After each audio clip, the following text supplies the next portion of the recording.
insya Allah terjadi perdamaian dengan tuntas mudah-mudahan, dengan target itu lamanya 60 hari dengan tahapan-tahapan, mudah-mudahan selesai semuanya. Karena itu saya pilih, saya minta, jadi dari awal memang menunjuk tempat ini juga saya minta kepada saudari Bulan tolong hubungi Kiai Bukhari, butuh BLK enggak di pesantren. Jadi ketika saya dapat peluang itu tentu yang saya cari orang yang saya merasa dekat terlebih dahulu. Salah satu diantaranya Kiai Bukhari ini. Dan saya bilang tolong butuhnya. Kalau nggak butuh kita kasih yang lain. Tapi kan nggak bagus kita kasih yang lain sementara saudara dekat kita butuh. Itu sebabnya kita pilih Al-Irsyad di tempat ini. Dan saya senang tepat waktu, bangunannya juga kualitasnya bagus. Tadi sudah beliau katakan yang mengadvokasi dapat BLK ini bukan hanya saya, dari fraksi lain juga ada. Cuma ada saja oknum-oknum yang motong inilah, motong itulah. Saya bilang sama anak buah saya, kalian potong, kalian saya pecat. Jangan pernah ada memotong proyek-proyek ini dengan alasan apa. Makanya saya senang kualitasnya bagus, didudukinya adem gitu. Mungkin karena di tengah-tengah pesantren gitu. Di tengah-tengah pesantren. Jadi kenapa Al-Irsyad yang dipilih, meskipun nanti akan bertahap juga. Kita berbarengan dengan Al-Irsyadnya harusnya ada 3 sebenarnya, tapi yang 2 agak telat sedikit. Alhamdulillah antum lebih dulu dari yang 3 itu, tapi yang 2 sudah mulai juga. Insya Allah selesai dalam waktu yang tidak lama lagi. Kenapa BLK kita berikan kepada pesantren? Al-Irsyad tadi sudah jelas ya, pada pesantren. Saya ini yang bikin kalau dibilang kiai belum pantas. Tapi sama dibesarkan sama seperti kiai ini. Ayah saya guru ngaji, petani, makanya saya dibanding disebut Pak Dewan, saya paling tidak suka disebut Pak Dewan. Benar, itu kalimat jujur, saya enak kalau saya disebut Pak Dewan. Iya benar, saya nggak suka. Saya lebih suka dipanggil petani daripada dewan. Ya paling tidak kalau mau manggil namanya boleh dipanggil Ustadz, kalau sedikit mau ada perasaan gak enak itu saya lebih suka daripada dipanggil dewan. Karena saya sudah ngajar ngaji sebelum jadi dewan. Jadi dewan tahun 2004, 2001 saya pernah ceramah di Jepang di 6 kota selama 15 hari. Waktu itu alhamdulillah yang mu'alaf juga banyak masuk Islam. Tahun 2002 saya diundang ke Belanda 1 bulan. Sampai sekarang kita punya masjid di Belanda. Belanda itu negara Eropa yang banyak gerejanya nggak dipakai, pemerintah harus subsidi.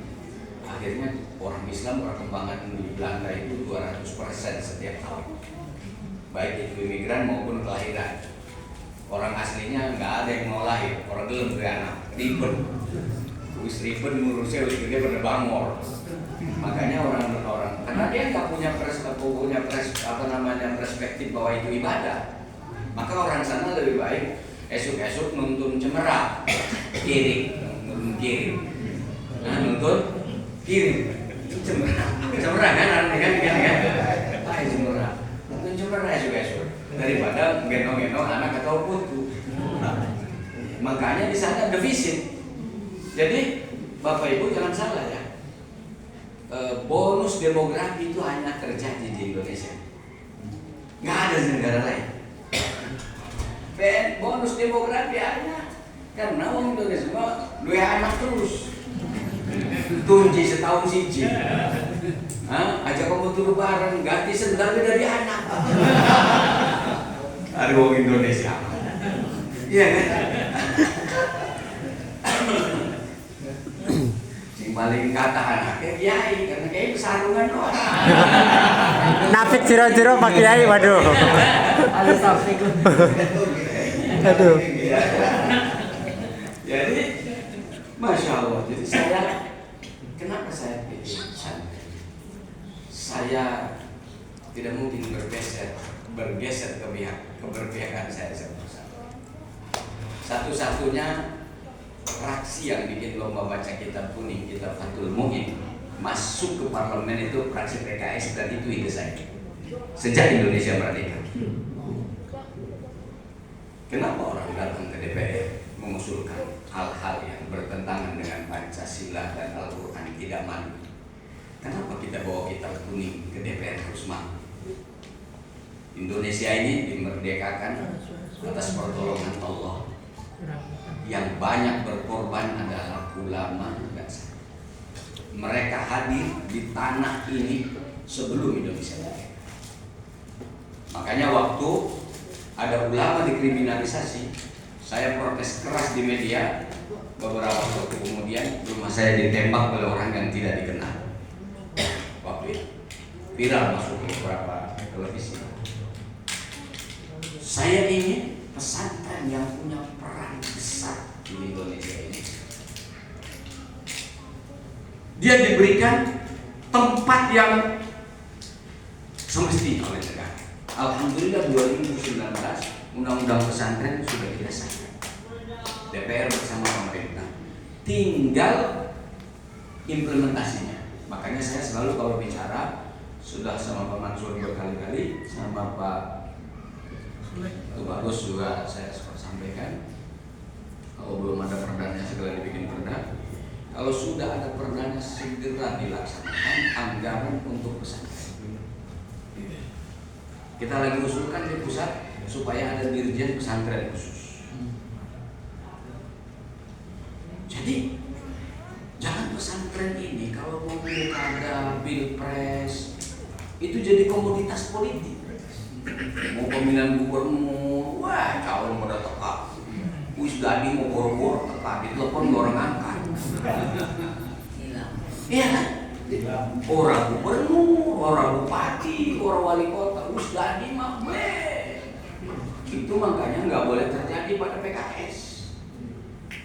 Satu-satunya fraksi yang menetapkan hari aspirasi rakyat adalah fraksi PKS sejak saya jadi ketua fraksi.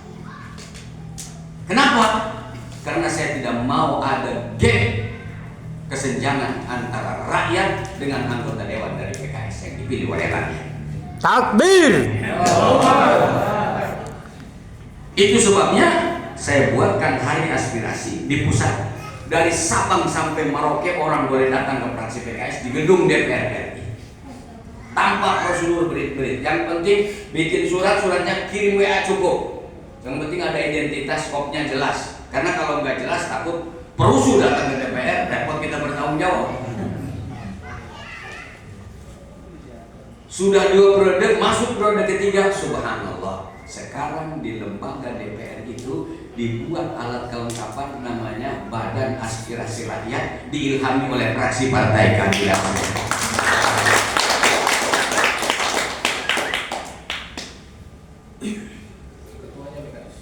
Ketuanya mereka tahu karena PKS yang punya hari aspirasi, mereka memberikan kepada PKS.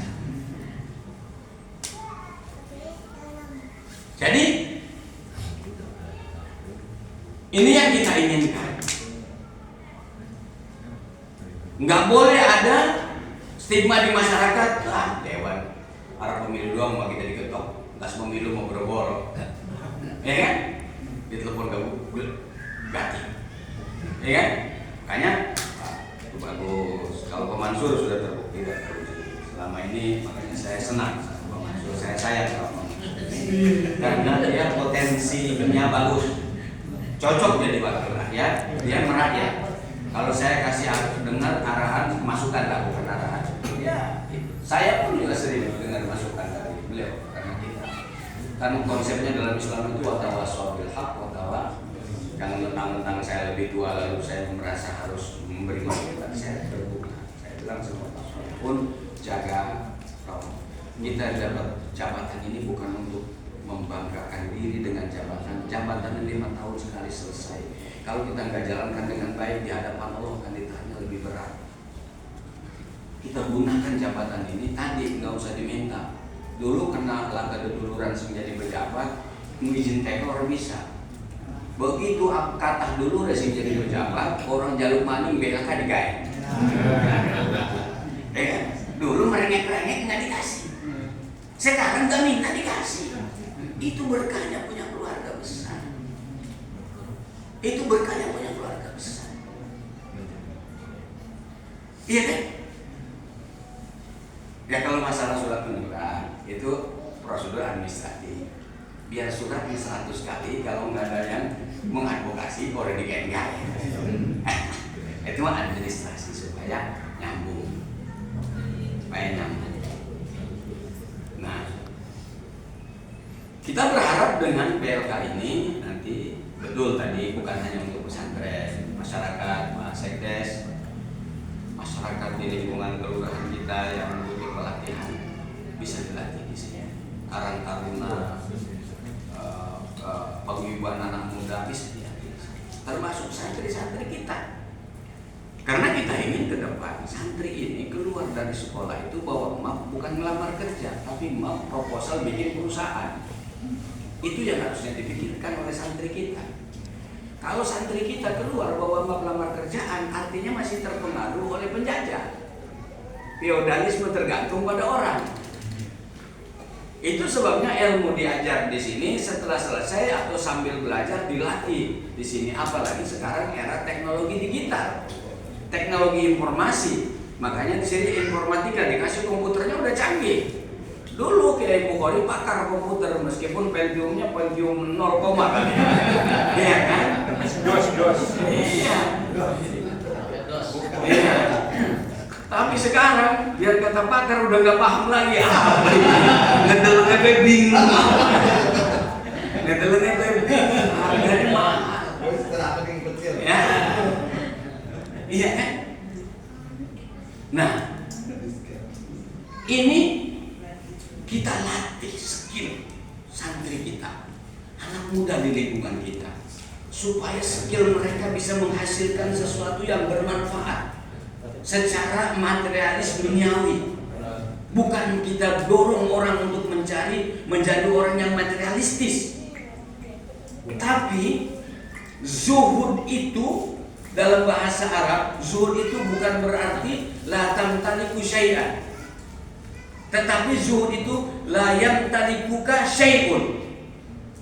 Jadi zuhud itu bukan kita nggak punya apa-apa, tapi kita tidak dikendalikan oleh apa-apa. Kita mandiri sebagai hamba Allah, tidak dikendalikan oleh harta. Itu artinya zuhud, bukan nggak punya harta. Apalagi dalam Al-Quran, walillahi izzatu walil rasuli walil mu'minin. Sekarang kasus speak aja, ulama di Banten kebagi dua. Ada yang ngotot terus, ya kan? Ada yang langsung, karena kantongnya mesti masukkan cek. Jumlahnya pira, ya terserah, tulis di dewek ngono. Ini contoh, saya kan mau sebut nama, tapi nyatanya kan muncul gitu. Ya kan? Nah, kenapa? Karena pertama nggak punya izzah, padahal walillahi izzatu walil rasulihi walil mu'minin. Walil mu'minin, orang mukmin itu bisa izzah pertama pribadinya, yang kedua dia punya kemandirian dan kemapanan secara ekonomi. Maka ulama-ulama dulu itu punya aktivitas usaha, maka tidak pernah takut dia diancam oleh siapa. Dalam mengeluarkan fatwa, nggak ada awalnya halal atau awalnya haram, kemudian begitu ada kunci kijang haram, gitu kan? Ini haram. Begitu kuncinya apa namanya Pajero halal.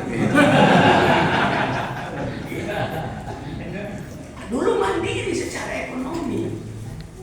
Imam Nawawi dari Damaskus, Syria, yang sekarang baru saja tumbang itu penguasa Syiahnya, Rafidhahnya, Bashar al-Assad itu, Damaskus itu Syekh Nawawi itu kalau di sini kan Al-Bantani, kalau yang dari itu dari Damaskus, dari Syria, usianya 40 tahun, karangannya 100 lebih, belum sempat menikah, saking sibuknya. Tuh, Arif, dia belum sempat menikah, hanya mikir kawin mana. hanya ngisi-ngisi akan bos. Cocok Pak Kiai, bener Kuan. Bener. Ya, maksudnya kawin lo kawin aja berisik-berisik.